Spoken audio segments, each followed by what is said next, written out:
A good brother, brother love.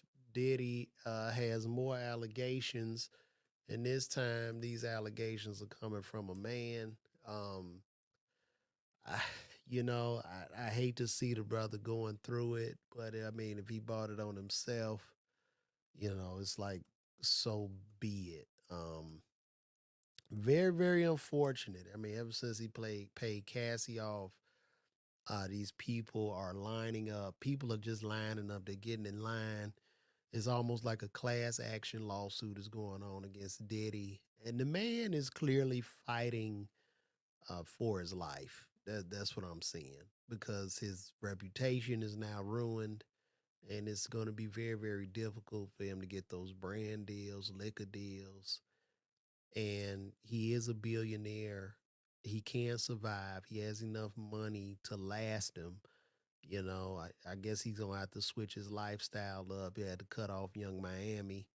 Can't be spending $500,000 on a piece of young pussy. You have to change. But it's rather rather sad. I want to pull this up with these new allegations that he has. It's a man, actually a man is accusing him. And let me pull this up.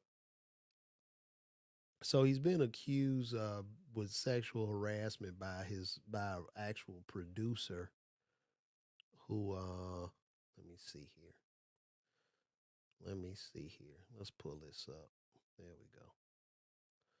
And I like to be in y'all face. So Sean Diddy Combs accused sexual harassment and assault by a producer on his latest album.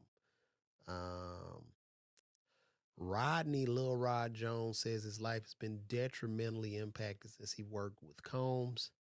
Sean Diddy Combs was sued Monday in federal court by a producer on his most recent album who accused the music mogul of sexually harassing, drugging, and threatening him over more than a year. The producer Rodney Lil Rod Jones says in lawsuit that he lived and traveled with Combs from September 2022 to November 2023, during which time he recorded hours of video and audio of Combs, his staff, and others engaging in serious illegal activity. Among the allegations is that Combs forced Jones to procure sex workers and pressured him to engage in unwelcome sex acts with them and others, and that Combs gave laced alcoholic beverage to people who are attended parties at his home. This is insane. Now this is all in the papers. This is what has happened. Lawsuit includes what it says of screenshots from gatherings hosted at Combs' homes that included underage girls and sex workers, some of whom he said were provided drinks that had been laced with drugs at Combs' direction.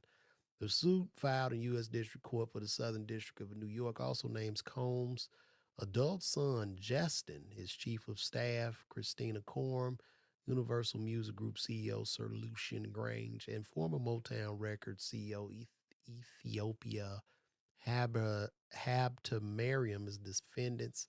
Jones says in lawsuits that Grange, Habtemariam, Motown Records, Love Records, Universal Music Group effectively worked together with Combs in a RICO enterprise that failed to adequately monitor, warn, or supervise the actions of Combs, his son, and his chief of staff. A RICO enterprise is any individuals or groups that act together to violate the record tier. They trying to get this man on a RICO right now. This shit is crazy. Jones is seeking 30 million. Everybody showing up to collect on him, man. Representatives for Jessica Combs, Corm, Grange, Motown Records, Lover did not immediately respond to requests for comment. Hab to Mariam could not immediately be reached for comment. An attorney for Combs said Jones' reckless name dropping about events that are pure fiction and simply deny having is nothing more than a transparent attempt to garner headlines. We have overwhelming, indisputable proof that his claims are complete lies. Our attempts to share this proof, Mr. Jones' attorney, Tyrone Blackburn, have been ignored as Mr. Blackburn refused to return our calls. The attorney, Sean Holly, said in a statement, we'll address these outlandish allegations in court and take all appropriate action against those who make them. Oh, this is so sad, man. We're gonna go with this thing innocent until proven guilty. But as more and more of these allegations come up in regards to our good brother Love, it just seems that he's fighting in quicksand. And as a man in this society, you are guilty until you can prove innocence. And once you prove innocence, the innocence is proven with a whisper.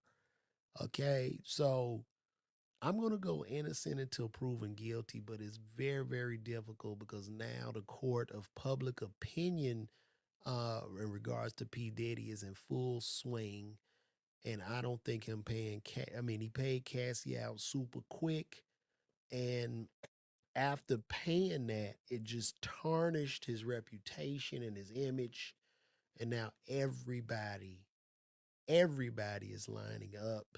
I'm surprised that the good brother Bentley Farnsworth hasn't come out. And I know Bentley, really cool dude.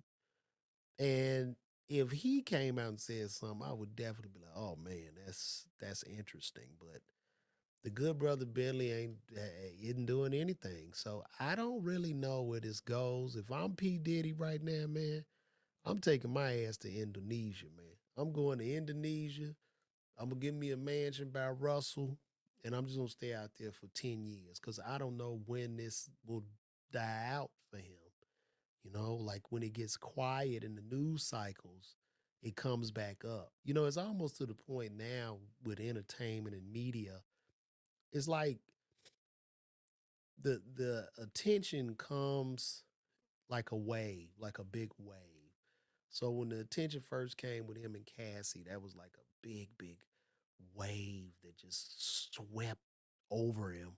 And then as the wave began to die down, Cat Williams popped up with the interview. The wave died down, and then it got quiet, and then another wave just hit him again, right? And it's crazy. It's just crazy. So I don't know. I wouldn't wish it on anybody. I'm not saying that karma has a very funny way of serving people justice.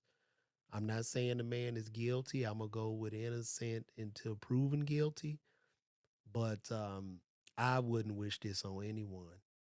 It's very, very rough and snowballing really, really quick, man. Really quick. Very unfortunate for